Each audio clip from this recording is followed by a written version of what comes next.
আগের মতো এত সিরিয়াস না আমরা করোনা নিয়ে। সকল কিছু বন্ধ থাকাটা এটা দেশের জন্য ক্ষতি। বাংলাদেশ থেকে করোনা ভাইরাসকে প্রতিহত করব। করোনা নামটা যেন আবারও আমাদের জীবনে ফিরে আসছে এক নতুন আতঙ্ক নিয়ে। হ্যাঁ, আবারও বাড়ছে করোনা সংক্রমণ।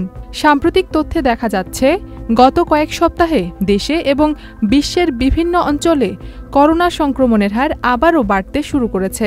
বিশেষ করে শহরাঞ্চলে হালকা সর্দি, জ্বর, কাশি এমন উপসর্গ নিয়ে অনেকেই হাসপাতাল বা ক্লিনিকে যাচ্ছেন এবং অনেক ক্ষেত্রে পরীক্ষায় ধরা পড়ছে করোনা পজিটিভ। বান্ডেল থাকলে প্রতি সেনমানিতে টাকা বাঁচবে। বিকাশ সেনমানি বান্ডেল কিনে জিতুন প্রতি লেনদেনে। এই পরিস্থিতিতে আমরা মানুষের মধ্যে দেখতে পাচ্ছি দুই রকমের প্রতিচ্ছবি।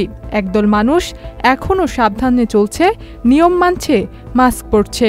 অন্যদিকে অনেকেই আছেন যেন সবকিছু ভুলে গেছেন, যেন কিছুই হয়নি। মোটামুটি সচেতন, কিন্তু আগের মতো এত সিরিয়াস না আমরা করোনা নিয়ে।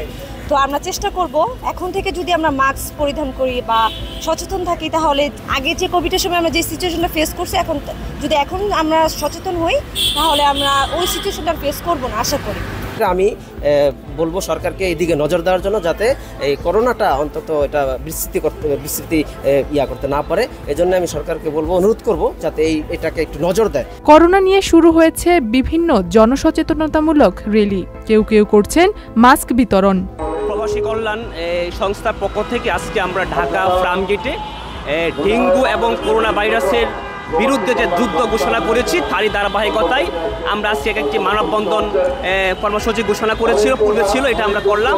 এবং আজকে এখান থেকে আমরা সমস্ত বিশ্ববাসীকে বলে দিতে চাই, বাংলাদেশের মানুষ, বাংলাদেশের জনগণ করোনা ভাইরাসকে লাল কার্ড দেখিয়েছে। আমরা সচেতন, আমরা চাই না বাংলাদেশের মানুষ এই করোনা ভাইরাস এবং ডেঙ্গুর মধ্য দিয়ে মানুষের জীবন যাক। তাই নতুন করে যেন করোনা না বাড়ে, এটাই সবার কাম্য। আমরা সচেতন হলেই করোনা সংক্রমণ কমানো সম্ভব। সচেতন থাকুন, সুস্থ থাকুন। ইথিলা কবির প্রমা, চ্যানেল আই।